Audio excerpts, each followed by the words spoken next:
Boa tarde, pessoal. Vamos lá agora para a aula de dentística com as questões do IBAN. Eu fiz, como nas outras aulas, a teoria intercalada com as questões, tá? Vamos lá. Questão 28, Capivari 2019. No condicionamento ácido para uma restauração adesiva, indica-se o uso de ácido fluorídrico na concentração que varia entre 30% e 40%. Para que o esmalte seja condicionado adequadamente, o ideal é que esse ácido permaneça por 15 a 30 segundos. Na dentina, o tempo ideal de atuação é de apenas 15 segundos. O texto acima está: A. Correto.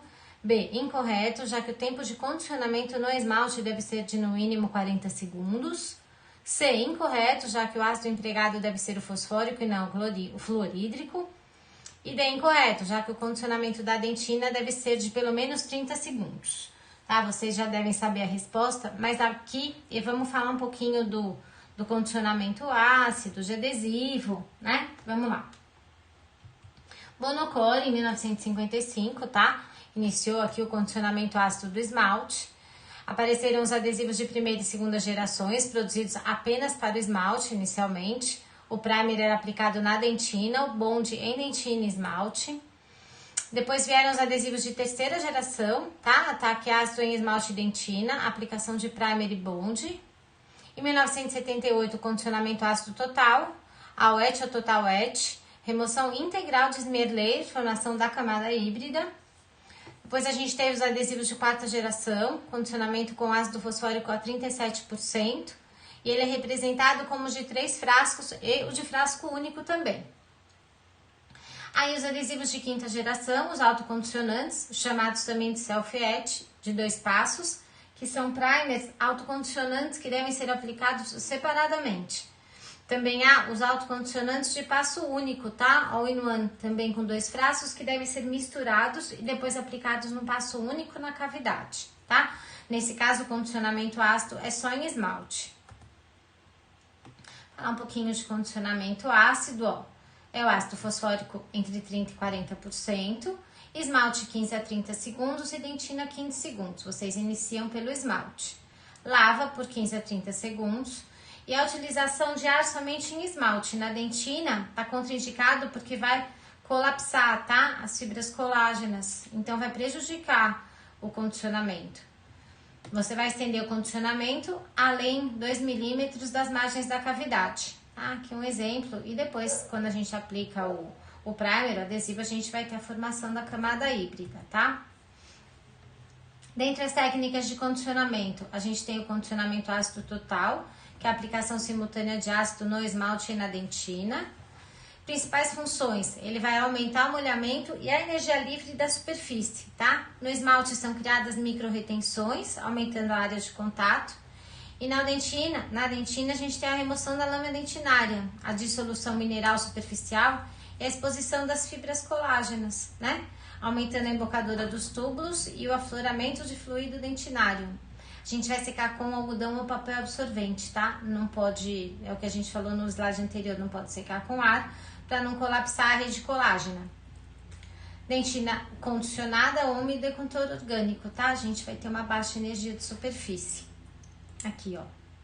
Dentina condicionada. O primer ele é aplicado antes do adesivo na dentina. Ele é feito de monômeros bifuncionais, uma extremidade hidrófila e outra hidrófoba, tá? Ele que liga a superfície úmida da dentina condicionada e o agente adesivo. Então, existe a evaporação de excessos de água, aumenta a energia livre da superfície dentina e, consequentemente, há uma interação com o agente adesivo. Tá? Ele é desnecessário sobre o esmalte. O adesivo é uma resina fluida fotopolimerizável, tem a função de molhar os substratos, é um agente intermediário entre o dente e o material restaurador. Dentina condicionada e tratada com primer, o adesivo ele preenche os espaços das fibras colágenas e dos túbulos. No esmalte vai preencher as irregularidades criadas pelo condicionamento ácido. Camada híbrida, gente, aqui, ó. É a região de interdifusão entre os polímeros do adesivo e os componentes da dentina, desde a zona da dentina não afetada pelo condicionamento até a superfície das fibras colágenas, tá bom? Aqui falando de novo dos sistemas adesivos, né? Vocês viram lá no primeiro slide do histórico, a gente tem os multicomponentes, que são os de 3 passos, ácido, primer e adesivo, disponibilizados em frascos separados. É o padrão ouro de adesão odontológica. Os monocomponentes, 2 passos, um único frasco para primer e adesivo. Os adesivos autocondicionantes de 2 passos, eles são compostos por um primer ácido e um sistema adesivo, tá? O primer acídico, ele modifica a lâmina dentinária, mas ele não remove, tá? Diferente do multicomponente que remove. Tem um desempenho ótimo na adesão dentinária, mas ele é inferior nos sistemas convencionais no que diz respeito ao esmalte.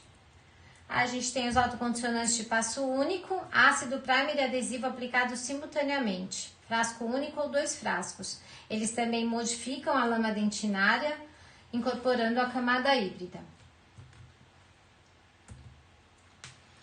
Aqui, ó, o self-etching, falando mais um pouquinho. Os mais recomendados. A base de álcool ou acetona como solventes tem um melhor desempenho em dentina úmida. Um dos fatores que mais influenciam nas propriedades da manipulação é o tipo de solvente, tá? No caso desses adesivos de 5ª geração. Eles podem vir com acetona ou com álcool, tá bom? Tem caído com frequência, tá? Os autocondicionantes, por isso que eu coloquei um pouquinho a mais de teoria, tá? Os primers ácidos, aqui autocondicionantes, eles têm uma molécula de resina fosfatada, não são enxaguáveis, o mecanismo é baseado no condicionamento e molhamento simultâneo no esmalte e na dentina, formando uma continuidade no substrato e incorporando os smear plugs nos tags resinosos, tá? Então a gente não enxágua, tá? A água está presente, ela é necessária para que os monômeros ácidos promovam a ionização e desencadeiem a desmineralização. Eles são menos suscetíveis às variações no grau de umidade do substrato, mas são mais suscetíveis à instabilidade química. A Vunesp pergunta bastante sobre autocondicionantes. Eu não vi questão no IBAM, mas a gente coloca, tá? Uma teoria a mais, porque de repente eles pedem, eles têm bastante questões sobre resina. Então, é bom colocar uma teoria a mais. Aqui, olha, gente, os quadrinhos. O adesivo de 3 passos.